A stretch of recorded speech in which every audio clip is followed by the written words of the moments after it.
Hey, Christ Covenant Church, I really enjoyed diving into our summer series, Felt Board Favorites, with our first very famous and popular Old Testament story of Noah and the Ark this past Sunday. And I pray that it was refreshing for you as it was for me to dive into a story that we know, that we have heard so often, that we have seen depicted in so many different ways, but to be able to really think on the freshness of God's perfect holiness, and to think on who God is, and in light of who God is, who we are, and how we understand God's judgment as flowing out of his perfect holiness and as making perfect sense for who he created us to be, and how we have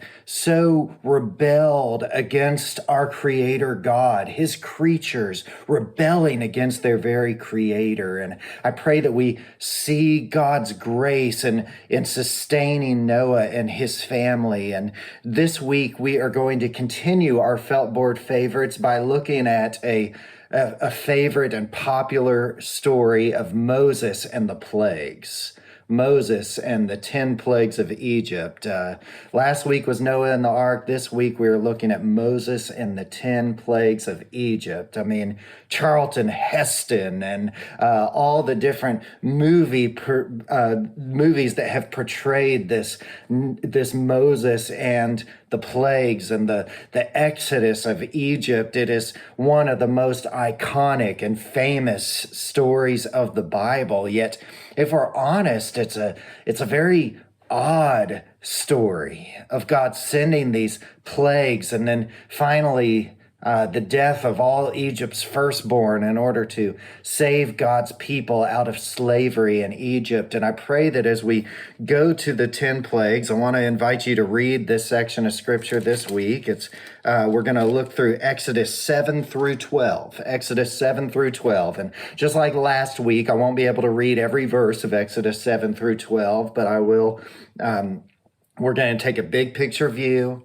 There's details that we will miss, but what I want us to see is what is God revealing to us through this portion of scripture as he narrates and shows us and reveals himself through the events of the 10 plagues that led God's people out of a 400-year slavery in Egypt. And what does that mean for us? A few questions I want you to ask as you read through and think about this story of Pharaoh and Moses and the 10 plagues. Who is your God? And how did he become your God? Now, of course, we know and believe that God is God, and he did not become our God. He has always been God. But think about the story of your redemption, because we know and believe that we are all sinners and that we did not choose God for ourselves, and that we were not living for God, but God in turn saved us. And so at some point he had to convince us that he was God, and whatever we were trusting in before was not God.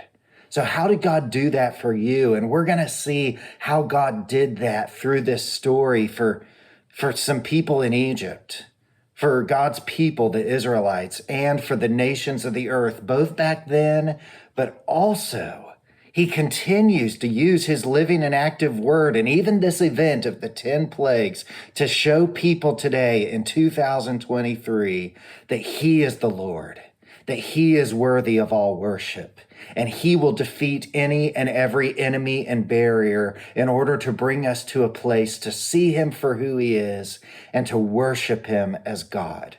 So I look forward to walking through this event of Moses and the plagues, and I pray that God would reveal himself clearly to us and that we would respond rightly in worship to him.